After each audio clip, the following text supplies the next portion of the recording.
Oh.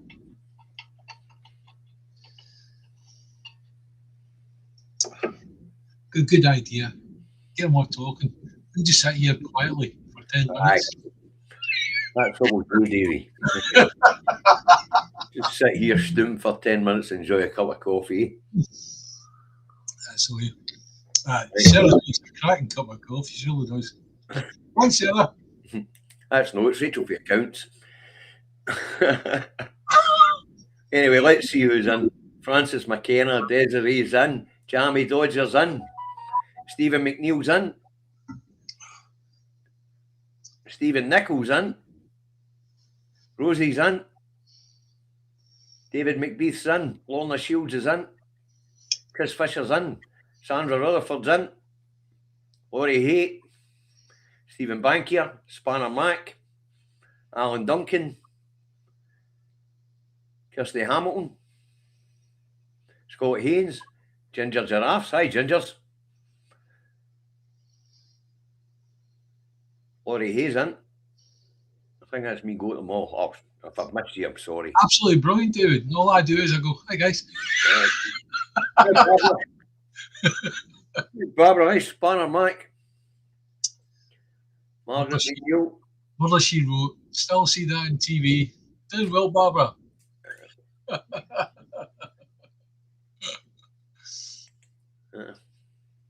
Margaret Hitchens just popped in. Right, David, it's the 12th of the 2nd, 2024, as we are aware. Never. 2024. Sorry, 2026. Told you, I made a remark this morning about a time machine and you're going all over the place. That's really right. Seriously, stop it. I was saying this morning that I was actually 12 years of age in the 2014 independence referendum. Were you? And the problem is, there's been a problem with the flux capacitor in my time machine. Yep. Everything's gone wrong. We should have won the independence referendum. We should not should not have gone through Brexit, all the rest of it. All I need to do is get this part off Amazon, get it finished, and then go back and put everything right, because we're, Whatever. Let's get back to reality now. First up, as usual, because it's Thursday, First Minister's questions. I'm not going to ask if you watched it, because I know you didn't. I intentionally don't, because it just gets my blood pressure up. It really does. Oh, aye. Oh, I get that. I get what you're coming to there. I know one of us is going to move and watch it. I watch all the other news headline stuff. I watch all the really boring stuff, like BBC in America and things like that, Okay. The Scottish budget's been passed thanks to the Lib Dems. Glad to hear it. He was on TV last night, Alex Cole-Hamilton. Was he? Wow, what a Fruit Loop he is, honestly. Oh, aye, definitely. Stuff shot in the half, I Anyway, first up at First Minister's questions, as per the usual running order, the official opposition, the Conservative and Unionist Party, and their leader, Russell Finlay, and he went on the alleged Scottish Government's light touch on justice. Now, he went on to mention the case of a bus driver who had a fatal heart attack after a confrontation with a teenager in Elgin. The teenager was sentenced to 4.5 years by the judge. Okay. Now, the teenager can't be named for legal reasons because he was 15 when this happened. He's now only 17 and he's up for parole. Now, of course, Finlay tells him that the man's wife's raging. And then Finlay teases him, with this boy get his bus pass when he comes out? And then if John points out, of course, that there's a committee sitting next week to decide on secondary legislation to be able to take bus passes away for 12 to 22-year-olds who misbehave themselves. And he then just explained to Russell Finlay, and this is something we all know, so when I mention this, we're going to realise how much time these bastards are wasting in that Chamberlain there. Oh yeah, the FOIs and all the rest of it are just unbelievable. But John then has to remind Russell that sentencing's got nothing to do with the Scottish Government. That's down to the judiciary. There are guidelines which are approved cross-party, put out by the Scottish Government, but they didn't sentence the boy. And as the public body that was set up to have a look at how the legal system works here and modernising a bit, has put the emphasis on rehabilitation as opposed to punishment. Yeah. I mean, you got to look at this. I know nothing about the situation, and Russell Finlay keeps on bringing up these blooming anecdotes, right? Fine, but you look at it and you go, kid was 14 years of age, right? But obviously, maybe a wee hard man, right? You get them at that age, right? A wee monkey. Yeah, and at the end of the day, it's like the poor bus driver has just been taken up over the edge, and it's killed the man. Right, at the end of the day, he attacked the driver, and the driver had a fatal heart attack. Yeah, that's the story behind it. But the whole reason why it's a waste of bloody John's time, our time, the Scottish public's time, was because sentencing's got nothing to do with the Scottish Government. That's right. That's down to the independent judiciary. As John's got to point out in the chamber, he doesn't need to point out. Russell Finlay fucking knows this. Well, Russell Finlay's all about wasting time. Yes, he is the whole point. As we know, what they're doing is they're using an artificial intelligence program in order to produce freedom of information requests. Yes. So what's happening is that several hundred freedom of information requests are going in each week. Yep, it's costing almost £1 million a year. Yeah, and you think to yourself, that is time wasting. That's money could be spent elsewhere in the public services. Yeah. And the Conservative and Unionist Party are deliberately burning it. Well, is there not time with legislation over this? Not a case of stopping people from asking proper questions, right? But legislation to stop people asking pointless questions. Well, that's what he was in the chamber today, asking a pointless fucking question. He knows fine well the judiciary is independent of government. Well, yeah, he obviously does. Of course he does. In fact, we all know that as well. If he doesn't, then he's no right in being in that position, is he? But no, he isn't. But as I say, it was a waste of time. Next up, of course, was ambulance chasing Sarwar back chasing ambulances again. And he's on about the Queen Elizabeth University Hospital again, and he's claiming it was opened too early. Then his second question was, why did somebody own that board, which was made up mainly of Labour bloody politicians, say that the bereaved family should get a bung and a holiday? That's how he put it across. Anyway, John tells him to gear up. Nobody's buying his nonsense. Let the judge-led inquiry do its job. Yeah, exactly. But honestly, sometimes First Ministers, you just want to rattle your head off the wall. Well, no, what we're getting is, it's a loose cannon effect. The Labour Party in Scotland, the branch office in Scotland, are just busy rattling about the deck. Loose cannon. It's not tied down, right?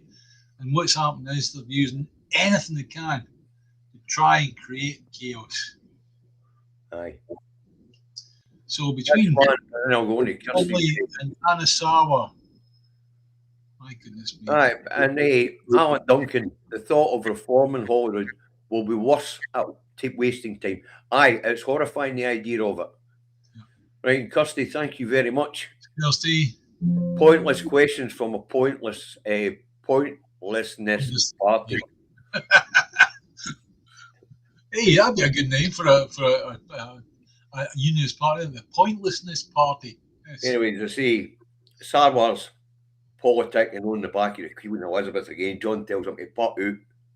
yet again, I have to say, anybody that uses something like that, doesn't matter who's to blame, but use it for party politics when children have died, It's sick. to a level of disrespect that's unbelievable. It is sick. Yeah. Using these people's emotions as a political football. Yes. It's as low as it goes in the spectrum of And politics. if anybody is related to or is a friend of, the families involved, for goodness sake, get the message out that we are not intending to do this for any politics reason. We're merely simply pointing out where the other political parties, unionist parties, are using it for political effect. It's disgusting. Yeah. But see, John says, "But out, let the judge do his inquiry and put out his findings. Then we'll get to the truth of the issue." Yeah. You know. And next up, Stephen McNeil says the union is quickly coming to an end. aye, I believe you're right, Stephen. I do honestly believe you're right. It might not happen just as we expected, but there's definitely something to win. All right. Ross Greer's question was a wee bit more interesting. Now, he went initially on boys should be taught about consent in schools, meaning sexual consent. You should be taught that by their dad and their mother, right? Believe it or not, everybody thinks their dad is important. It's some mother that's important. The thing that interests me about that is, when I was a kid, you consent for fucking everything. We knew what consent was because you had to go and ask your mum or your dad for the thing. Can you pass the jam, please? Aye. Yeah, consent. Yeah. May I have consent? Yes. I mean, but it's talking about in a sexual context here, David. So John goes on to tell him that there is such a program running in schools, and it's called the Relationship and Sexual Health and Parenthood Program, and it's taught in schools, and it covers consent. So another bloody that point was nothing. Then he moves on to the Epstein files, but Ross comes at it for the angle of the victims. Yeah. You know, and John goes on to say, aye, the outcome for these victims, once we know who they are, is of the utmost concern. Ross then asks him, so John just tells him about when it comes to Epstein, you know, it's a reminder to everybody concerned that the powerful men shouldn't be they should be going to jail, but they shouldn't be the centre of this. We should be looking for the people that they victimised and ensure that these people are all right. Right. Was your just down the rabbit hole, but in the right way for a change, right? Have you seen the post that's going up about pictures of a gentleman with a beard and all the rest of it that looks awfully like Epstein pictured in Israel? I've seen them, David. I haven't paid much attention to them because I just want to know what your feelings are was. But everybody's got a doppelganger. Yeah, well, maybe you're right. But they did point out there's several bits on his face, on Epstein's face. So there's a mark that he's always had above the and on this particular picture, you see it clearly. It's there as well. So there are things that are pointing to it being Epstein. Don't forget, if this was a Mossad operation, if Epstein's honey trap was a Mossad operation, they all have had an escape. Seriously. Well, so he gets Epstein, but I want the best question, the best laugh of the whole session was actually a supplementary question in the Parliament from SNP MSP for Falkirk East, Michelle Thompson. And she stated that UK taxes on whisky and energy are costing jobs and holding back our economy. And she asked John what steps he would take in order to aid the economy. And John says, time for independence, independence, independence, did he? No, Swinney told Michelle and the Chamber that there'll be little coming from Westminster. Thanks very much. You're late. So here's a tenner. Right, Geordie, 3 Hail Marys and you go and sit inside the notice step, but you're all right, you don't have to go. You can't bribe your way out of this one. Naughty step. Anyway, where were we? Aye, Swinney tells Michelle and the Chamber that there will be little attention to Scotland's issues from the PM. And he says that's new that we know from Sarwar that the Labour government is absolutely useless and that the PM should resign. And he says, remember, Chamber, this is the government that he encouraged you to vote for at the last election. And he's just called for him to stand down. No, I do. I mentioned the Hail Marys there, right? It's Sarwar's thing the other day there when he said, well, get rid of Star Wars. Aye, that was a Hail Mary. This was a Hail Mary. And if you know what a Hail Mary is, it's really a well-used phrase that the American military industrial complex use quite a lot. A Hail Mary is you take a chance on something and it might work, it might not work, but you call it a Hail Mary. Aye. Yeah. It's well known in political circles and all, but as I say, I thought his reply to Michelle Thompson about the leader of the Labour Party in Scotland telling the rest is that the Labour government is useless. Absolutely brilliant. Yeah. Oh, Jim, Sarwa is £2. Thank you very much. Well done, Jim. Thank you very much, sir. Elvis works at your local chip shop, Spanner Mac. Sir Larry the Cat says. Aye.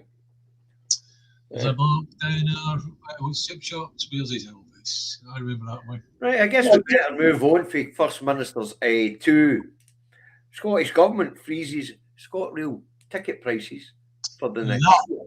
It's an SNP good story. Aye, that's why we're having it. That is, to be honest with you, they've now got where they've taken out peak rail fares, which is wonderful. It's a big chunk, right? Oh, huge. What they've done is they've created the stability by saying we're not going to have any increases in any of these transport costs over the next 12 months. Yep. So that creates stability. Stability in people's life is like manna. You imagine everybody going, oh, I wonder what the electricity bill is going to go up to this time, or the rest of it, right? But they've got to get to work. So public transport becomes an important issue. John Swinney has given you some stability, and that's brilliant. Absolutely. Well, we should let people, I mean, the viewers that use the train, especially those that travel between Glasgow and Edinburgh, they'll understand that scrapping peak fares, say, that cut the cost by 50%. Enormous. Absolutely enormous. In half. Yeah. And the price of a train journey from Aberdeen, Dundee and Perth into the capital now have all come down by a third. Yeah, that's right. Glasgow to Edinburgh, down by how much? 30%? 30 quid. I don't know what it is in cash terms. I don't travel by train. Yeah, right. I have the percentage in front of me because I've got the story in front of me. Yeah. Well, I had it in front of me. I've got it written down here. There's also something else on that, which we'll mention later on, but it's another SNP. Another transport story related to the SNP. That's right. Yeah. But as I say, this is a good news story for those who travel by rail. Yeah. Yes. And it's also a cracking bit of electioneering. No, well, you can imagine the unionists going, they're just buying votes. Fuck off. Isn't it, You already got the votes. But it's still a good bit of electioneering. John's concentrating on the cost of living crisis. Yeah. And they have been, especially since COVID, the introduction of the child payment and all that. They've really been going out the way to make life easier.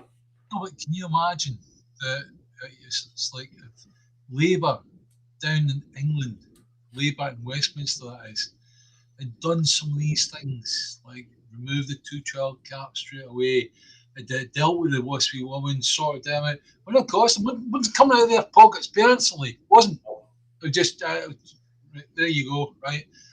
The pensioners, all this sort of thing, right? It'd have been an entirely different way we're looking at the Labour. Right now, people can't wait to get rid of them. Yeah, man, I get this one. Rigorously impartial. We're no impartial. That's quite fucking clear. We're no impartial. What can I say? It's a good bit of.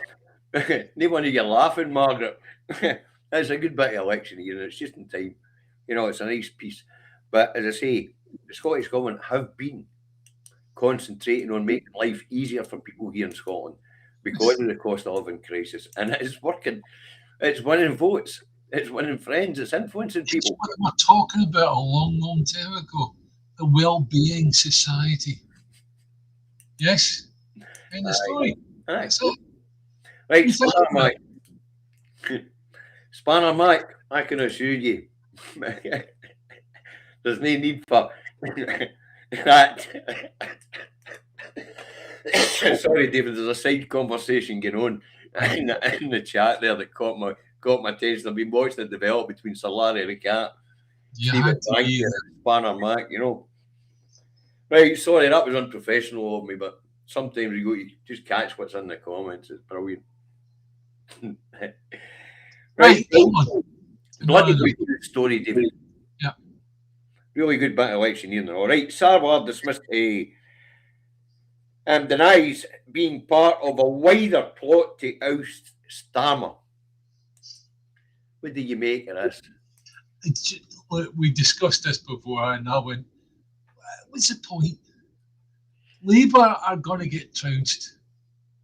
It doesn't matter what they do. It doesn't matter what the plots were and all the rest of it, right?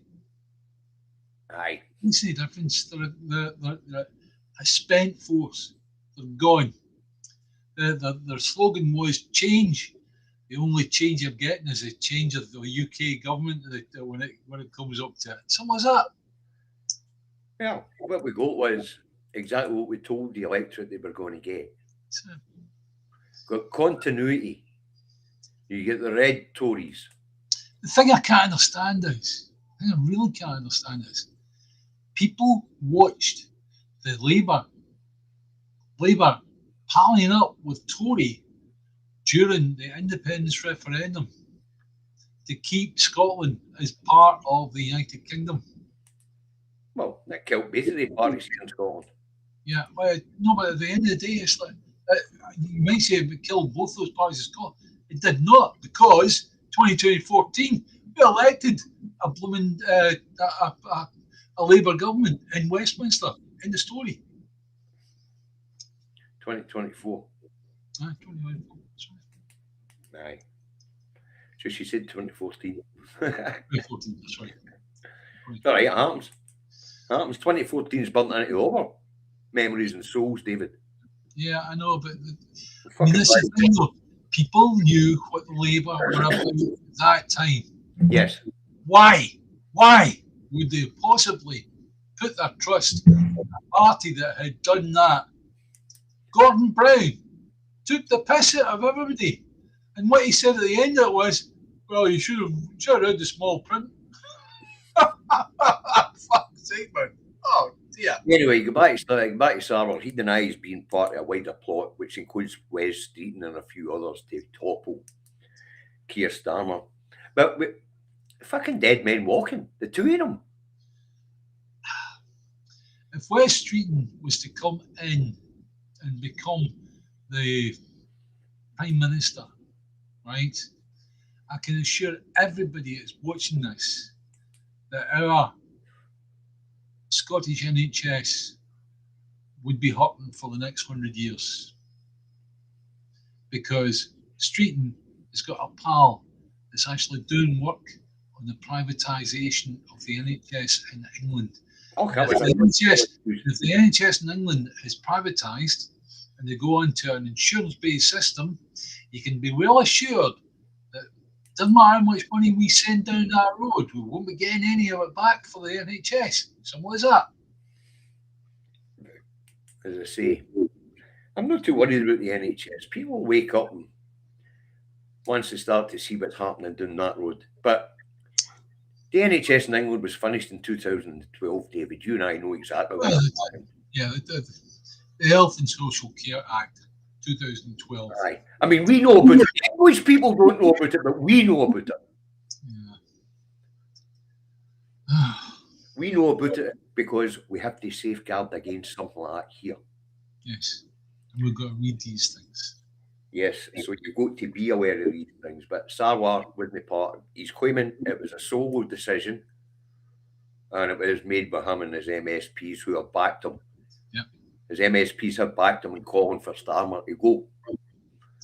But as I say, let's get back straight to the truth of it. The two of them are dead men walking. Starmer might go to the end of this month after the Denton and Gorton by-election. Mm-hmm.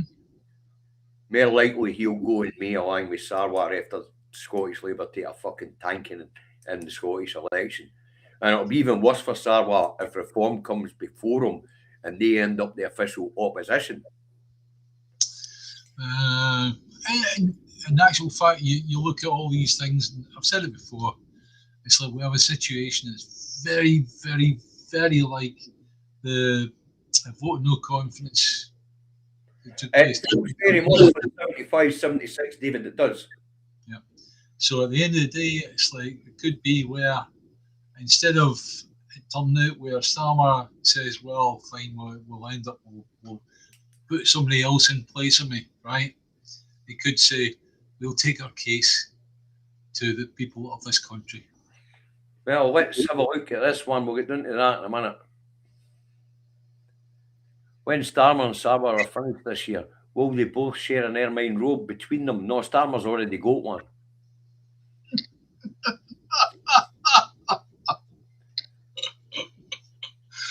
Oh dear, oh dear.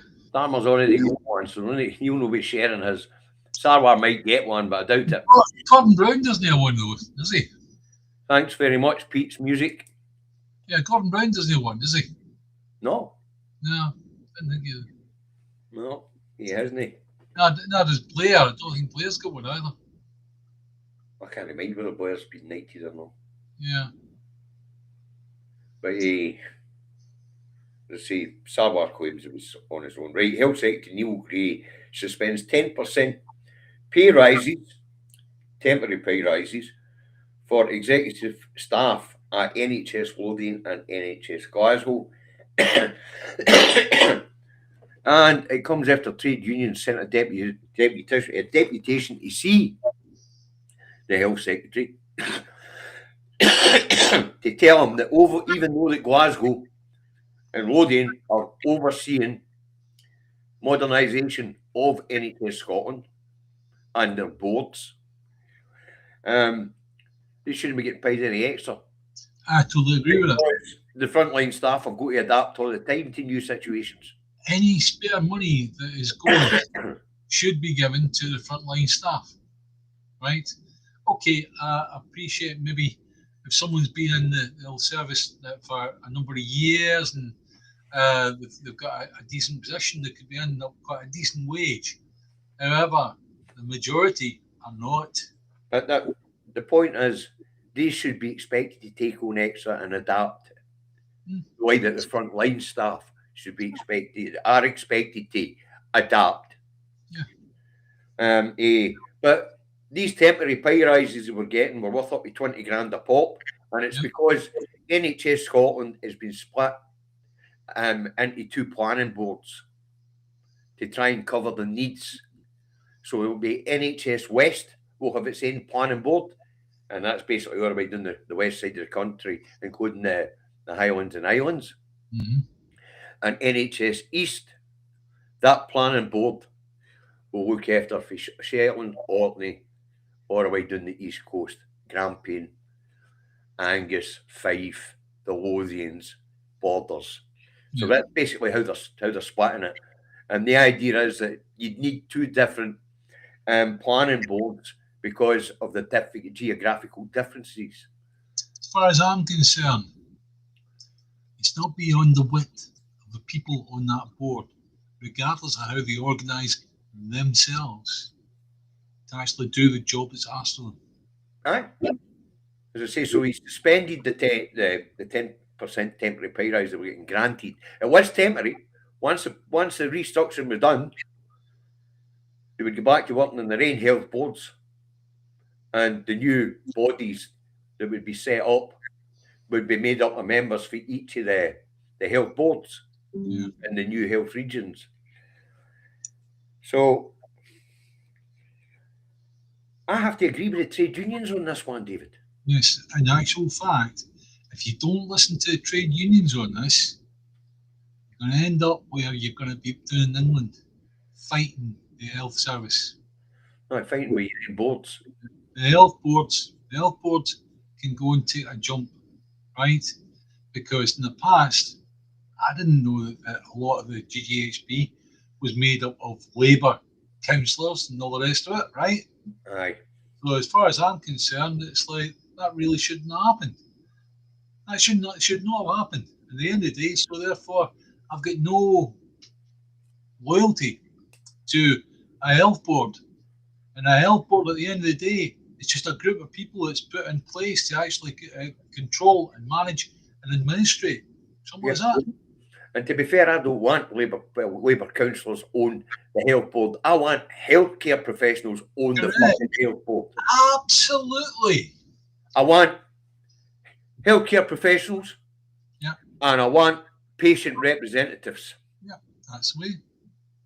That's what I want on health boards. Not people that go, oh, I was a councillor in Glasgow for like 15 years, so therefore I should have a place in the health board.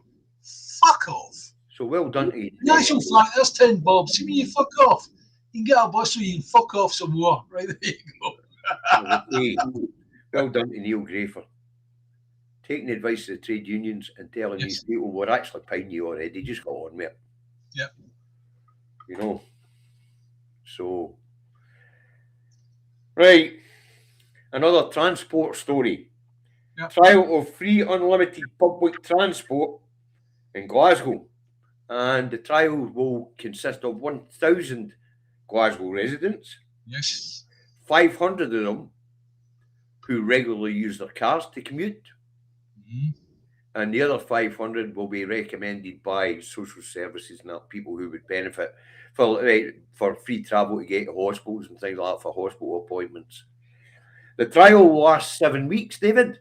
Yeah. And it would allow the council to monitor the behaviour of those on the trial to see if free public transport would actually get people to change their habits. Yeah, it started on Monday. Right. It started off on Monday. It was to be honest with you, there you go. There's another SNP good story. But here's the thing, right? This 7 weeks is going to cost £240,000 for 1,000 people. That's all right. Don't forget, it's a trial. You got all of upfront costs of delivering the cards and setting up the administration of it, and they're going to get questionnaires and all the rest of it, right? So there's a lot of money lost in that, right? At the end of the day, once they've got it sorted out and they know what they're doing, all the rest of it, you actually find that in reality that will save Glasgow. It'll save Glasgow if you take Glasgow as being an economic unit. It'll save Glasgow a fortune. Because a lot of people that end up taking maybe the book an ambulance to come and take them to hospital. I did. I had to when it's just one leg, right? But okay, fair enough. That's understood. There's a lot of people that book that ambulance or ambulance service to get them to a hospital when they could do it via a bus. Aye. And it would be What I'd like to know is what the ambition of the scheme is. You know, with the ambition of the scheme just to say, okay, here bus companies, there's X amount a year run that service. in actual fact, it'd be far better if the Scottish government said, right, fine, we're just going to purchase you a lot. Probably, aye. Yeah, and that means then if it gets run as a nationalised service, it's no problem. You control the cost from the root end. Well, as I say, it'll be interesting to see how it changes behaviour and whether the trial leads to it being widened out. But in order to widen something like that out, you're going to need Scottish government funding. Yeah. You know, you just couldn't do it on a city-wide basis. You would need national government funding. Of course you do. So we'll see how it goes. It'll be an interesting experiment, David. Well, straight away, if you can cut down the amount of car journeys in a good way, in a sensible way, so that therefore, right, no point in your car because if you go on that thing there, I know you've got to queue up with a load of people, but at the end of the day, it's like you go on that thing there, it's going to cost you nothing. Aye. Nothing better than the effort of standing in the street for a couple of minutes. That's right. Aye. So say it'll be an interesting experiment. Interesting to see what the outcome is. Yeah. And to see whether it'd be viable to just scrap public transport costs right across Scotland. The question that should be on the thing is, are you too posh to queue? There are problems with transport, David. Like if you take where I live, you know. Do you want to know something? The last time I took a bus, I came from Glasgow, and it was like a big modern bus. It came from Glasgow going through the Clydebank, right? And its suspension, it's air suspension. It must have gone because every bump in the road, my prostate got hammered well and truly. Surprised the driver didn't notice. Hey, I noticed. Now let's move on.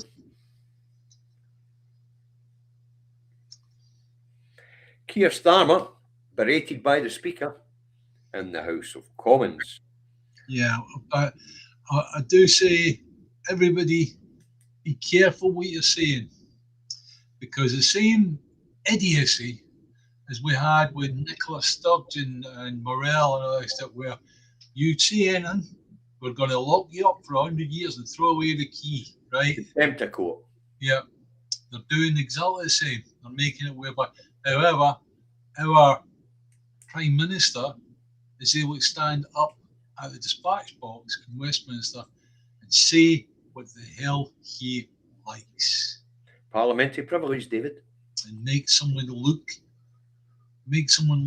guilty that may not be guilty. I don't know.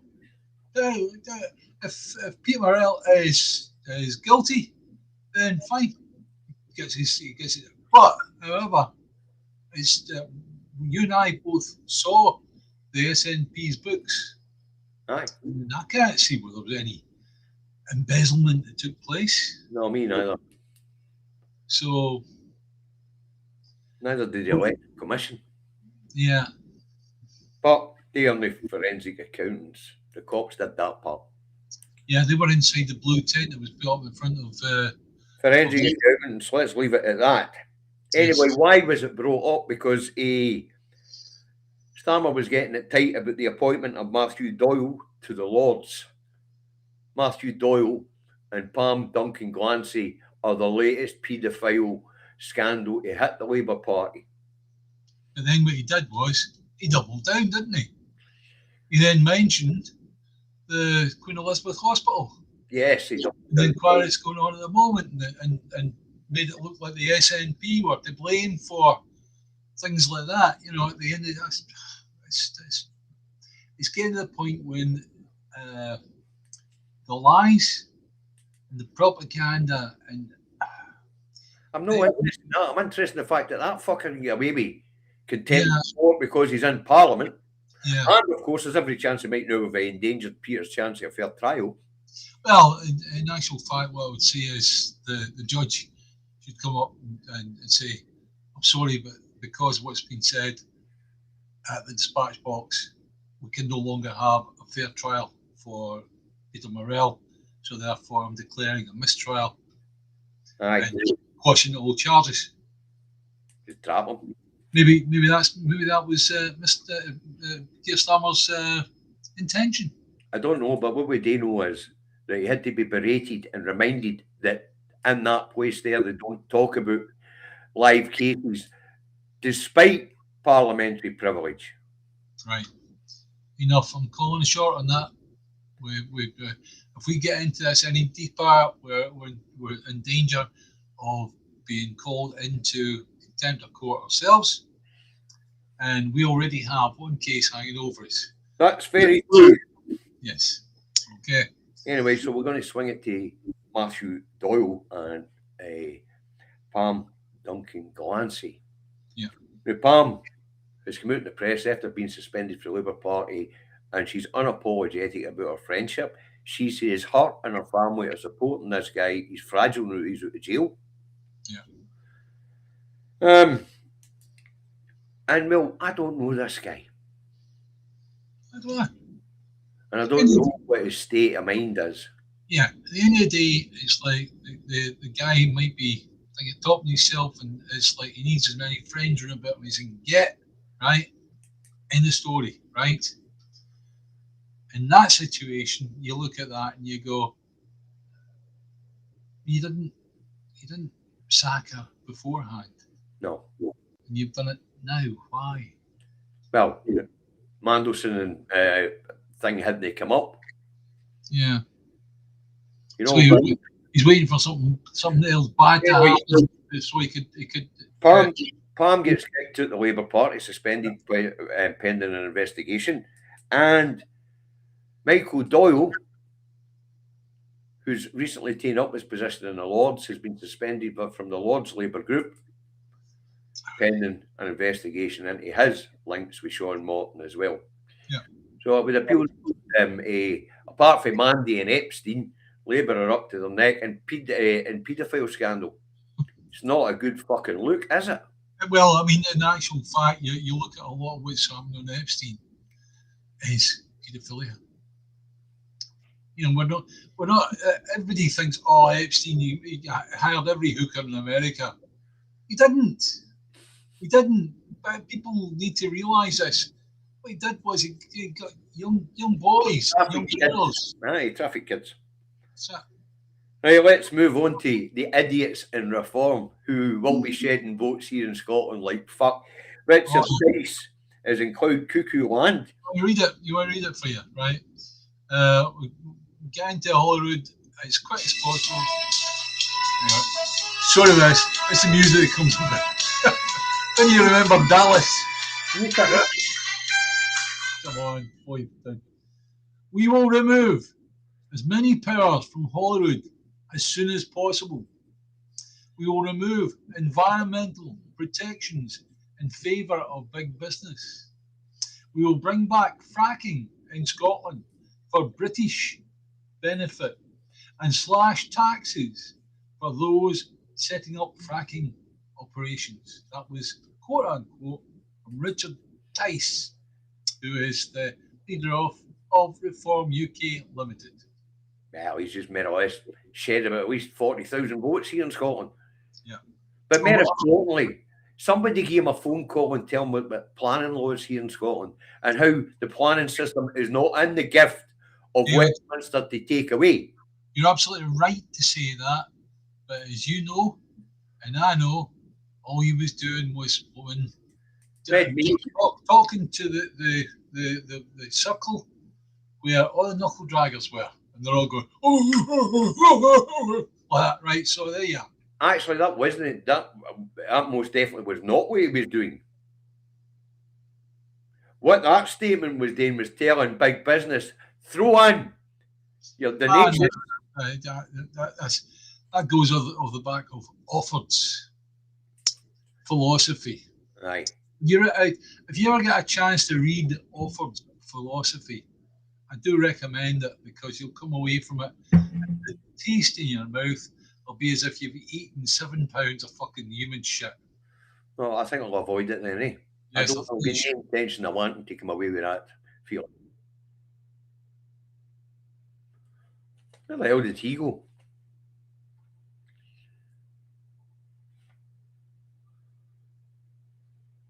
Sorry about that, folks. For some reason, it shut him down.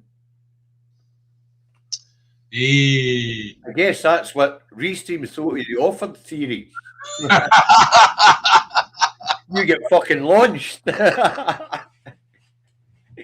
are more things in my my philosophy than you consider, my dear Horatio. There you go. Yeah. Bye. Alexander says, bye, David. What do you call it? Daily Blasé, Darren's made a good point. You have to say it's a crying shame that the SNP ain't third biggest party in Westminster, because Flint picked up on the fact that Starmer said the same excuse about Mandelson with Doyle.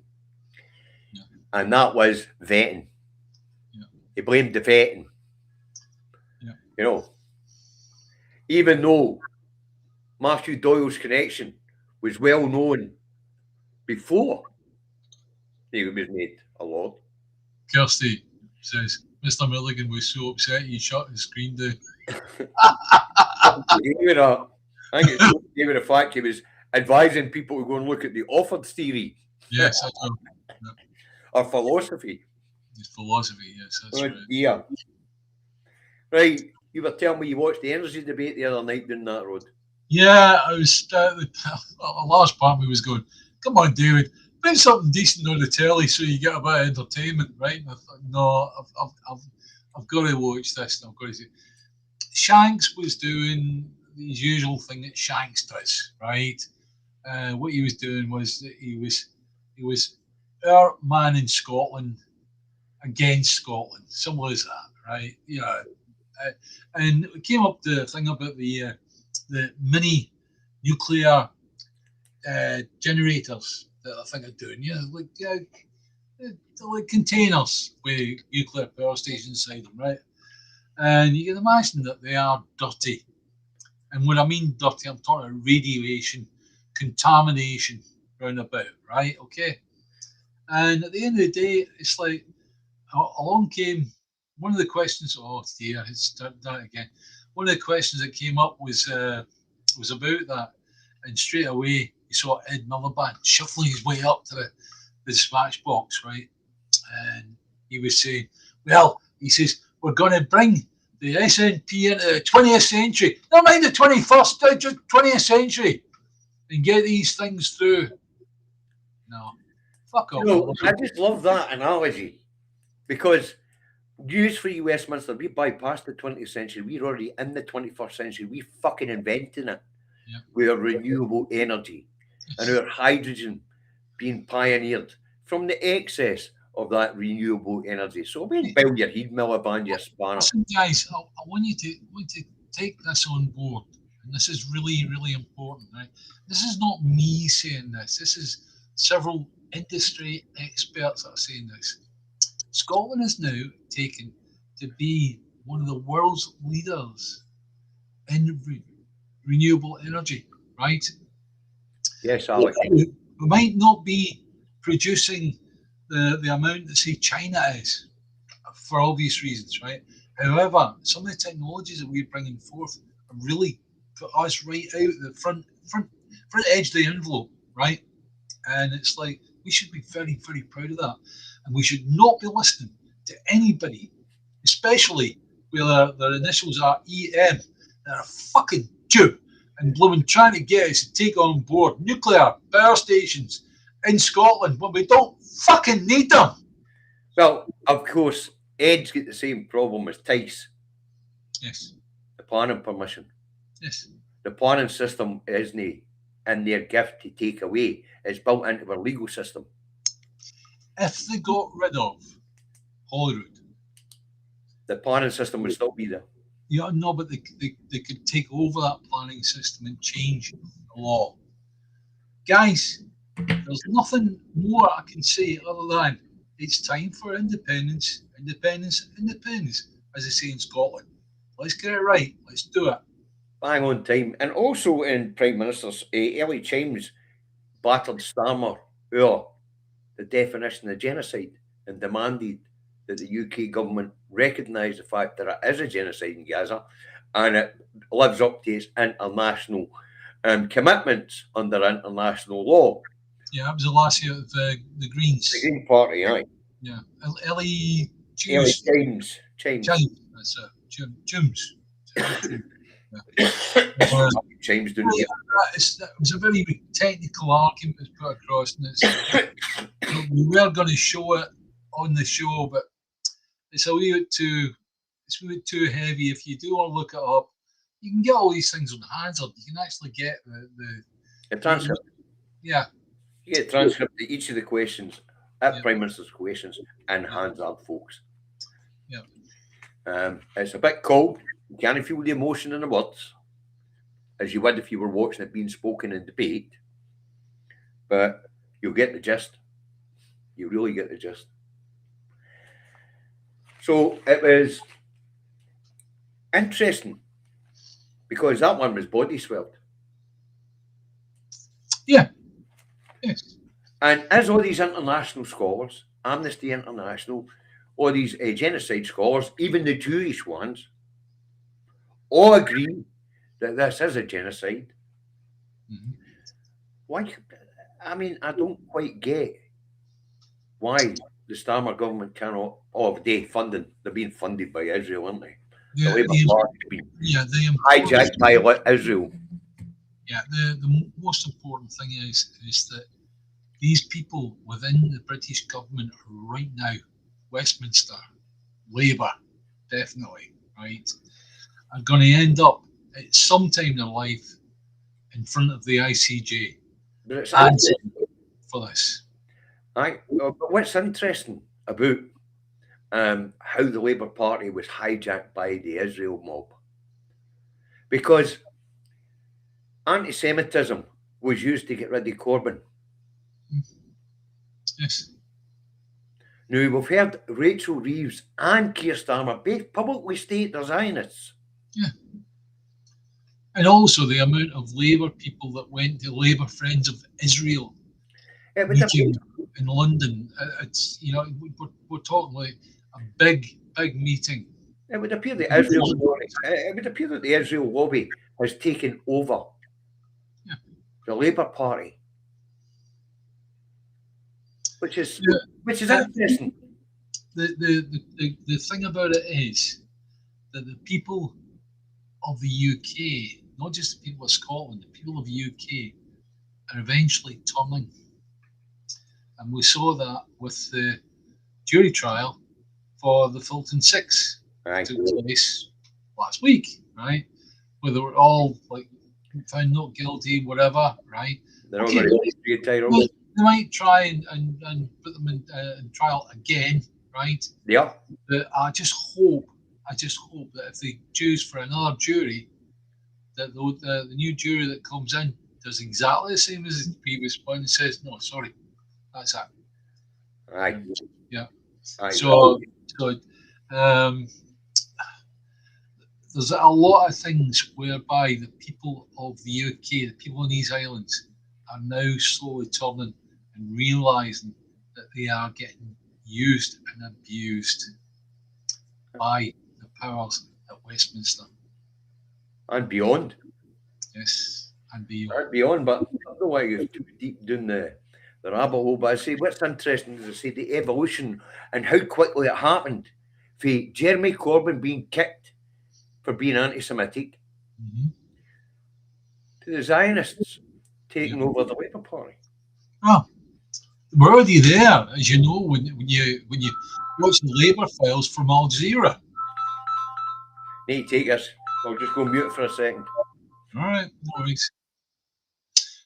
So the Al Jazeera, when you look up Al Jazeera, you actually see, if you go looking at the website, Labour files, and it really is quite something to watch. It's a documentary in a few different parts, and it actually covers the whole of that end to end.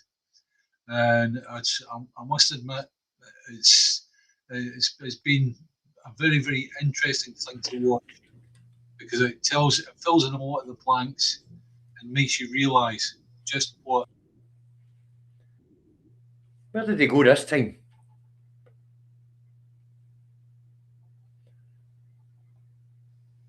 It's him! What's the me? It's him! No, it's Charlie the cat. It's pulling Sim. Is that where it is? Is he? Charlie, is it? Obviously, I'm having what I can do. All right, okay. Anyway, it was just the gaffer phoned me on a plumbing issue. I'll sort it when I go. But I had to take that. Right, okay. David, I guess we're winding it up at that. Yes. Folks, we hope you found it interesting. We hope you found it informative. And if nothing else, we hope you found it entertaining. Charlie wants a look in, Sir Larry. Aye, he does. He most certainly does. But he's not getting one, because he can't even doing my lap while we're doing this. Plus the fact, I don't like looking at his one eye at the back end. Sandra, I don't know whether to take that as a compliment or no. You better like Francie and Josie. You dancing? You asking? Right, thanks for anybody that's made a kind donation via Super Chat this afternoon and this morning. Thanks very much for the moderators for moderating. I'm going to cut this one a couple of minutes early because I need to go and get this bylaw sorted out, David. Right. All right. Listen, guys, just keep your eyes on what's going on with the Westminster government, because at the end of the day, it's like they're trying hard. They're trying really, really hard to peddle things so that the Scottish election does not hit them quite as hard. And at the end of the day, you need to be telling your friends, your colleagues, and your neighbours, don't be daft. Maybe if you did vote Labour last time for change, realise what the bastards are going to do to you this time if you do it stupidly again. Right, guys, time to go. Eyes on the prize. Over to you, Mr. Milligan. Time for independence, independence, independence, as they say in Scotland. I'll see you all tomorrow morning, 10:30. Don't be late, you'll be on the naughty step. Bye for now. And I'll be watching you as well on tomorrow morning at 10:30, yes. Well, you're being excused the fucking naughty step. Out you go, boy.